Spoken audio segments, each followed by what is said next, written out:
If you thought these were shooting stars and made a wish, sorry to break your hopes. But these were 40 of the 49 SpaceX Starlink satellites that were sent up.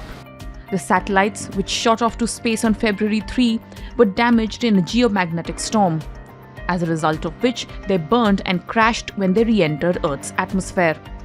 On February 3, SpaceX launched 49 Starlink satellites aboard one of its Falcon 9 rockets from NASA's Pad 39A at the Kennedy Space Center in Florida.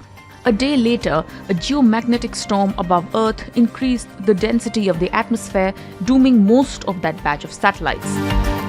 This largest collective loss of satellites from a single geomagnetic event has shocked astronauts and also raised several safety concerns. So what is a geomagnetic storm? A geomagnetic storm is a space weather event. It occurs when eruptions such as solar flares are released from Sun's surface in the aftermath of a powerful explosion. Such eruptions send waves of plasma and magnetic particles through space. When these waves hit Earth, they have the power to disrupt satellites and interfere with power grids and other electronic infrastructure.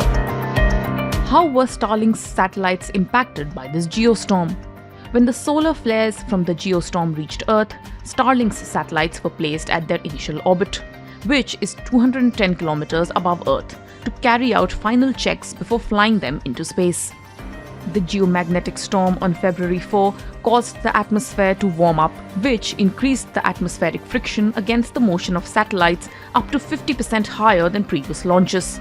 SpaceX then put the satellites in a safe mode and adjusted the positions of the spacecraft to shield these satellites from the storm and minimize the friction.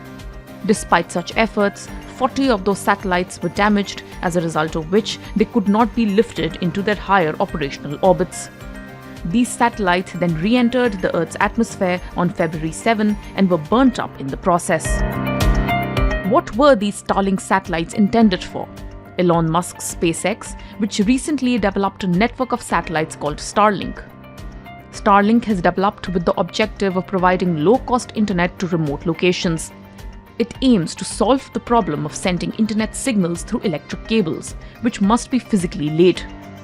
Satellite internet works by beaming information through the vacuum of space, where it travels 47% faster than in fiber optic cable.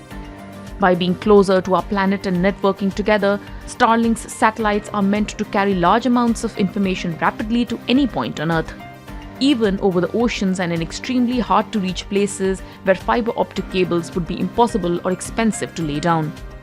To achieve this, SpaceX is looking to send as many as 42,000 satellites to create a giant satellite constellation.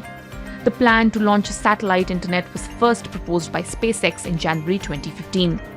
Eventually, the US Federal Communications Commission granted SpaceX permission to fly 12,000 Starlink satellites.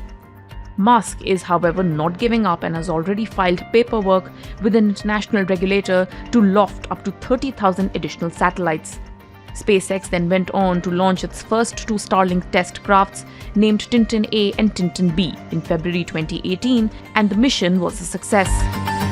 Following this, SpaceX launched its first 60 Starlink satellites in May 2019 aboard their Falcon 9 rocket. Over 1,915 Starlink satellites have been launched till date, and this constellation is now providing broadband service in select areas around the world as part of the beta test program. With download speeds of between 100 megabytes per second and 200 megabytes per second and latency as low as 20 milliseconds. While Starlink's aim seems to be exciting, the recent loss of 40 satellites has raised concerns over collisions in space, space junk, and the potential impact of such space junk to Earth and Earthlings. SpaceX has, however, managed to quell these fears by stating that their satellites have been designed to burn upon re-entry into Earth's atmosphere, without leaving behind any debris in space. Starlink satellites are neither big nor do they have huge rocket engines. Hence, there is very little chance of any remains from the dead satellite actually reaching Earth's surface. However, the loss of 40 satellites in a single solar event is a large-scale loss which has been unheard of before, thus sparking a lot of interest and concern over the incident. A Federal report.